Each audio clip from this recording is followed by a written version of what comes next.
umuntu umwe yarandebye aratangara, mubwiye ko ngiye gushimira Imana, nyuma yaho mpuye n'ibigeragezo, yibaza niba mfite ubwenge muri jye, nyamara nanjye byarangoye kwiyumvisha ko nkwiriye gushima, ariko nyuma za kwitegereza nsanga hariho byinshi byatuma nshima Imana,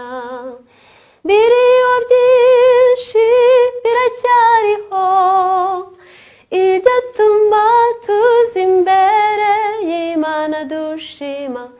nubwo twaba tunyura mu bigeragezo, hari byinshi byatuma dushima.